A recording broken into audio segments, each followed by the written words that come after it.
Agora vamos conversar com o Dr. Luiz Eduardo Barbalho, ele é cirurgião de cabeça e pescoço. Seja bem-vindo ao nosso Boa Tarde, cidadão.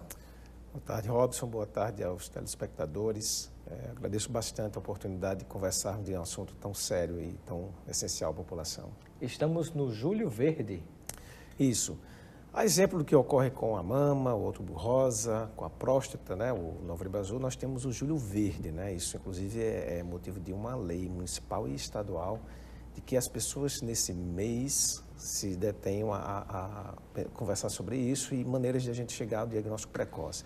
Então, no país, nós temos uma incidência relativamente alta de pessoas que são portadores de câncer de garganta, de boca, de cordas vocais, né? E com uma grande faixa da população que tem dificuldade de acesso e até mesmo com uma certa prevalência e até taxas de mortalidade. Então, todos eles se englobam naquilo que se chama câncer de cabeça e pescoço. É preciso que a população entenda o que é o câncer de cabeça e pescoço, sobre o que a gente está falando, né? Então, nós estamos falando aqui de câncer de língua, de garganta, cordas vocais, dos cânceres de pele nessa região que é tão exposta ao sol, né? A gente sabe que nós temos uma incidência alta de câncer de pele aqui, principalmente na face, na cabeça, e tireoide também. Então, é um conjunto de patologias que, muitas vezes, quando tem o seu diagnóstico retardado, faz com que a pessoa se exclua da sociedade, do trabalho. De fato, é um tipo de problema que está na face, né? Então, isso tem um impacto social grave. Psicológico, sobretudo, extremamente, né? É tanto que, para tratar essas doenças, a gente precisa de equipe multidisciplinar, não é só o médico que resolve o problema. Então, nós temos que ter todo o apoio da equipe e isso custa caro. Então, se a gente pensar que a gente pode detectar essas doenças numa fase inicial com um tratamento rápido, com chance de cura, então a gente tem que investir nisso. É por isso que nós estamos aqui, para ajudar a divulgar as informações necessárias. Doutor Luiz Eduardo, quando a gente pensa, por exemplo, nos cânceres de cabeça e de pescoço, e aí vamos especificamente falar sobre o de língua e câncer na garganta. Nesses dois casos, quais são as principais causas? Principais causas são o fumo e o álcool excessivo. E o álcool também. Isso aí é inconteste, existe uma relação direta entre quem fuma muito e bebe muita bebida alcoólica e de uso diário, né? As chances de acontecer um problema por onde isso entra, né, na via respiratória, na via digestiva, é altíssima. Ou seja, o câncer de boca, de língua, de garganta, e aí no caso que não é a sua especialidade, mas até o pulmão, por exemplo, por onde circula, no caso o cigarro, né, e o resto do corpo por onde circula a bebida, principalmente o fígado, né, e tudo isso tem a relação direta com os excessos de cigarro e da própria bebida. Isso, pela exposição, né? Além disso, nos últimos tempos, nas últimas 2 décadas, no país, de um modo geral, tem acontecido uma incidência alta de infecções pelo papilomavírus humanos, o HPV. As pessoas já viram campanhas governamentais alertando sobre a necessidade de imunizar, de vacinar os jovens, porque há uma correlação entre o uso de não preservativos em sexo oral, por exemplo, e o aparecimento de câncer de garganta. Isso tem acontecido. Então, o câncer de garganta tem uma relação direta com o não uso do preservativo na hora que você vai fazer o sexo oral, né? Exatamente. Porque as pessoas, quando vão fazer sexo, né, a pessoa imagina que o sexo é só penetração, né? Isso. Seja através da vagina, seja anal, de qual forma seja. Mas, na verdade, faz parte do sexo também o sexo oral, tanto para homens como para mulheres, e aí as pessoas, quando pensam em proteção, só pensam no caso da penetração e se esquece de preservativos nessas horas também. Claro. Então, é tanto que a gente está vendo pessoas que não são grandes fumantes ou alcoólatras e desenvolver esse tipo de problema. Então, isso é um problema de saúde pública, tanto que o governo já pensa e já faz a vacinação, né? E a vacinação, nesse caso, ela resolve? Sem dúvida nenhuma, né? Qual é, digamos, o segmento da população que é mais atingido com esse tipo de câncer? Com esse tipo do vírus HPV? São pacientes jovens e mesmo adultos jovens. A gente tem recebido, eventualmente, casos de pessoas com 25 ou 30 anos de idade com câncer de língua, de garganta. Então, são essas situações que a gente pensa muito com cuidado e alertar a população para que tenha realmente o cuidado de usar preservativos, vacinar os adolescentes, já pensando numa possibilidade como essa. Com o advento daqueles comprimidos, né, por exemplo, Viagra, Cialis, entre outros, a população idosa que volta a praticar o sexo, por exemplo, que antes, digamos, não estava indo muito nessa área por certos fatores biológicos, mas com o advento de certos comprimidos, esse grupo passou a ser incluído também nessa área de risco para a transmissão do HPV ou de outras doenças que envolvem a área de cabeça e pescoço? Também, obviamente, é uma questão de exposição. A exposição, independente da faixa etária, se você se expõe de uma maneira inadequada, você corre mais risco. Agora, de uma maneira geral, é claro que esses tipos de cânceres, até por ser mais frequente em pessoas que fumam mais ou bebem mais, eles aparecem numa faixa etária mais avançada, de uma maneira geral, né? E falando agora sobre, falando em câncer de cabeça e pescoço, falamos muito sobre a área da boca, do pescoço e os tipos de cânceres que atingem a cabeça. Veja bem, é muito importante na nossa área, se você percebe que existe uma obstrução nasal, principalmente de um lado só, que depois começa a apresentar sangramento nasal, né? Alterações por aumento de volume nessa região facial, né? Aumento de volume, algum problema ocular, deslocamento ocular, algum problema visual mesmo, de mudança súbita, de uma hora para outra você passa a ter alterações visuais que você não tinha, são situações que você deve procurar uma assistência.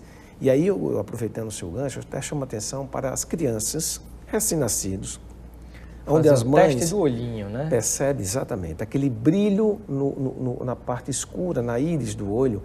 Isso é um sinal extremamente importante, um sinal de alerta, porque ali pode ser o início de um câncer ocular. E no início ele tem uma grande chance de ser curado. Com certeza, nós temos aí várias pessoas, vários pequenos pacientes que são tratados. Temos um trabalho fantástico feito pela Casa do Valpaiva, que atende muitas crianças nesse sentido. Então a gente sabe que existe uma possibilidade de acontecimento mesmo. Doutor Luiz Eduardo, e quando a gente pensa, por exemplo, no câncer na região da cabeça, né? Quando a gente imagina no estado do Rio Grande do Norte, quais são os tipos mais incidentes?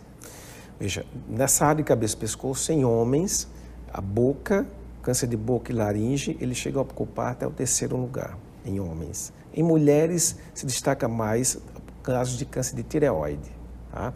Mas boca, isso é muito importante porque é uma prevalência razoável.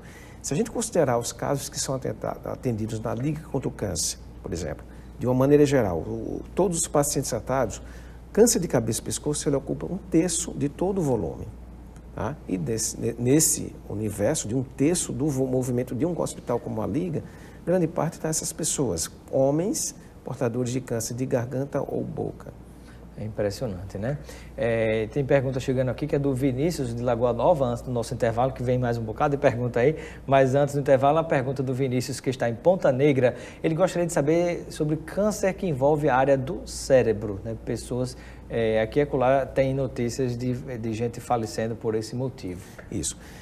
Essa é uma situação que não é relacionada diretamente à especialidade sobre a qual eu estou falando. Aí vai mais da área da neurologia e neurocirurgia. Então, existem os cânceres cerebrais, do tecido cerebral, mas isso é uma situação muito particular. Essa a qual a gente está se referindo, de cabeça e pescoço, diz respeito mais à área relacionada à via aérea, respiratória, à parte de seios da face. O câncer de cérebro, sim, é importante. Os sintomas, muitas vezes, eles se iniciam com dor de cabeça intensa, de uma hora para outra, uma convulsão, vômitos em jato. Esses pacientes, obviamente, devem ser conduzidos de imediato a um serviço de saúde para que seja feita a investigação. E o principal exame que detecta esse tipo de câncer é a tomografia computadorizada. E uma pergunta da Marcela, que está nos acompanhando no Tirol, ela gostaria de saber se o câncer na região da coluna, por exemplo, ele também está ligado aos médicos que tratam cabeça e pescoço. O de coluna também é relacionado a quem faz a parte de neurocirurgia ou ortopedia. A parte de cabeça e pescoço, como eu falei, é mais relacionada à parte de via aérea digestiva, a parte de boca, de língua, de cordas vocais. A parte de coluna diz mais respeito à ortopedia ou à neurocirurgia. Muito bem. Conversando com o Dr. Luiz Eduardo Barbalho, cirurgião de cabeça e pescoço e também presidente da Sociedade Brasileira de Cirurgia de Cabeça e Pescoço, falando sobre o Julho Verde, que trata da prevenção nesta área. E já temos mais perguntas de telespectadoras agora, né? Agora é a Arlene, isso? Arlene de onde? Do Santarém, Zona Norte de Natal. Ela disse que tem lapsos de cegueira momentâneo junto com algumas luzes coloridas.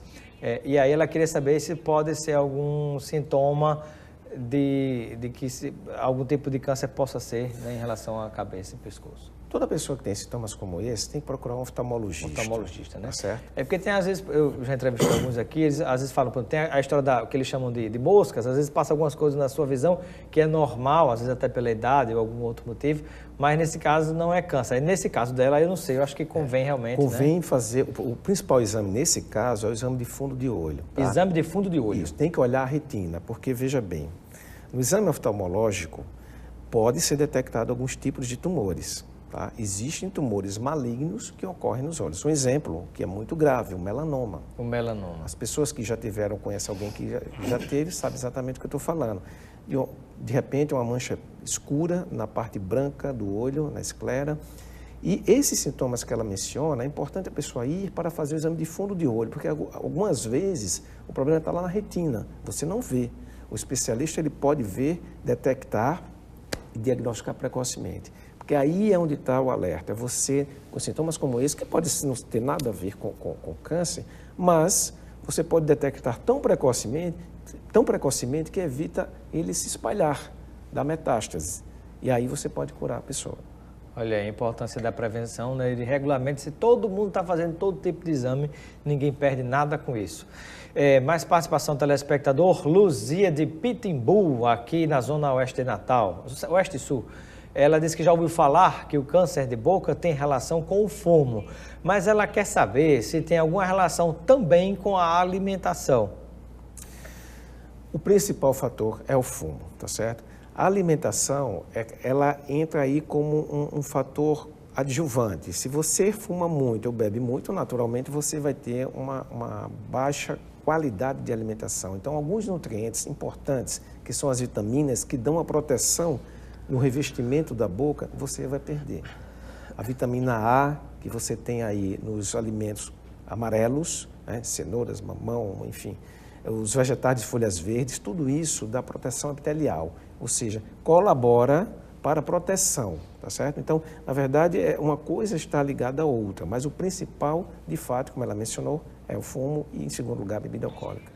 Pergunta da Liege do Pajuçara, Zona Norte de Natal, ainda sobre câncer de boca. Ela disse que o marido dela tem um ferimento na língua, tipo um calo de sangue, que some e volta, some e volta. Ela quer saber se é grave, pode ser sintoma de algum câncer na boca, alguma outra coisa, ou pode ser simplesmente normal? Nesse caso, provavelmente não, porque o câncer não tem essa característica de ir e voltar. Quando ele se estabelece, a tendência é progredir. Provavelmente o que ele tem é alguma doença benigna, talvez até relacionada ao hábito da mordida involuntária. Pessoa ansiosa, nervosa, tem gente que fica mordendo, Isso né? pode ser um calo de sangue, como ela colocou, às vezes pequenas veias dessa região que são bem exuberantes e que confundem com algum tipo de tumor. Acho que nesse caso não. Agora, e tem gente que quando namora morde demais a língua do outro, né? Aí tem que ter cuidado com esse tipo de coisa, né? Todo traumatismo crônico, e aí especialmente por próteses mal ajustadas, ou aquelas restaurações que ficam ferindo a língua, isso deve ser visto, porque isso pode levar a uma inflamação crônica que pode desencadear um tumor maligno, um câncer lá na frente. Mas ela lembra uma coisa muito importante, que são as histórias das feridas que não cicatrizam. Esse é um dos principais alertas que a gente faz à população. Se você tem uma afta, uma ferida que você percebe que ela não resolve, depois de 4 semanas, com os medicamentos que você costuma usar, é um sinal muito importante de alerta. Você deve procurar, se não conseguir no posto de saúde, se dirigir a um hospital de câncer, até mesmo de uma maneira, mesmo sem estar marcado, mas você vai passar no serviço de triagem, de seleção e detectar ele precocemente. Temos uma pergunta do Luiz de Capim Macio. Ele queria entender melhor como se dá a formação de um câncer de garganta em relação ao sexo oral. Ele quer mais detalhes sobre isso. Perfeito. Na verdade, quem faz esse tipo de transformação é o vírus, que é levado à área da garganta, e aí ele penetrando nas células, ele vai romper o DNA do núcleo da célula. Com isso, ela passa a ter uma multiplicação desenfreada. É o que forma o tumor. Exatamente. Porque o que é o câncer? Nada mais é do que a multiplicação desenfreada da célula. O HPV, tá certo? O vírus HPV, especificamente, incestado nessa região da garganta, ele pode lesar a célula dessa maneira. E a partir daí formar feridas, úlceras, placas esbranquiçadas, que chamam atenção para o câncer nessa região. E a pergunta do Matheus, que está nos acompanhando em Lagoa Nova, ele pergunta se existe algum tipo de exame para detectar a presença do vírus HPV. Existe um exame chamado P16, HPV-P16, que é um exame que é feito quando você retira a lesão. Ao retirar a lesão, o médico manda para o exame da patologia e lá ele identifica essa substância, tá? No exame chamado anatomopatológico, e aí ele pode detectar o tumor. Mas antes disso, não tem como a gente fazer um exame oral, um exame qualquer que a gente possa identificar ele antes. Infelizmente, a gente tem que contar com a prevenção. Né? Muito bem. A prevenção é o principal, porque ele é só detectado por essa substância depois que a lesão é retirada e examinada. Mais pergunta do telespectador. Livânia, da Cidade Nova, ela disse que tem um amigo que tem bolinhas no lábio por dentro. Ele fuma muito. Ela quer saber se deve se preocupar. Geralmente, essas bolinhas não é grande motivo de preocupação. Pode ser herpes? Acho pouco provável da forma como ela descreveu. Acho que aí são mais grânulos, pequenas glândulas salivares menores que nós podemos ter nessa região. A herpes é mais externa, por dentro não. Por dentro, geralmente, não tem grandes preocupações. Agora, lembro que o fumo numa área que haja ferimentos, e aí eu vou considerar que, eventualmente, possa haver um ferimento no lábio, e você, com a fumaça em cima, você aumenta as chances de ter algum problema se iniciando ali, como, por exemplo, uma ferida que se torna uma inflamação crônica e que pode levar, num segundo momento, a um tipo de tumor maligno. Mais pergunta, Clístenes de Extremóis, ele quer saber se existe algum tipo de câncer relacionado à gengiva.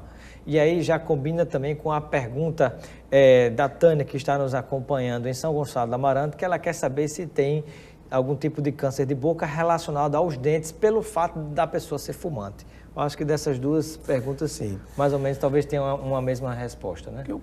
Qual o grande problema? Geralmente, existe uma má higienização bucal.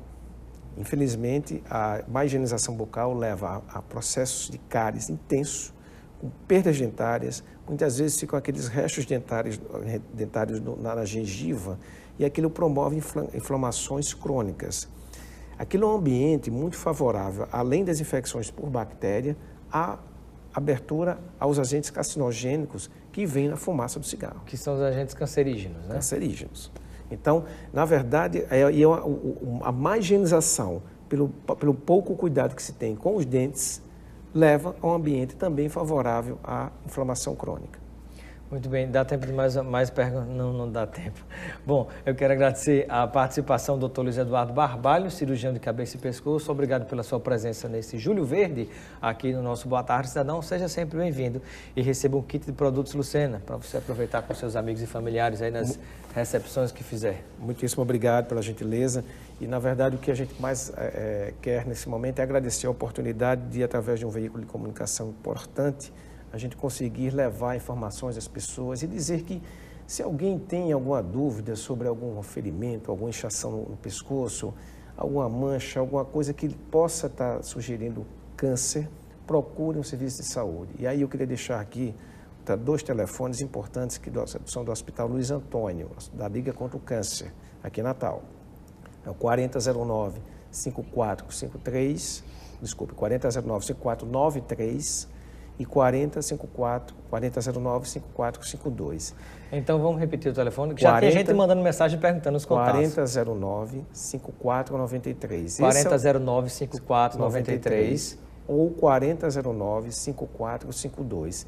Esses 2 números são do setor de cabeça e pescoço do Hospital Luiz Antônio, da Liga contra o Câncer.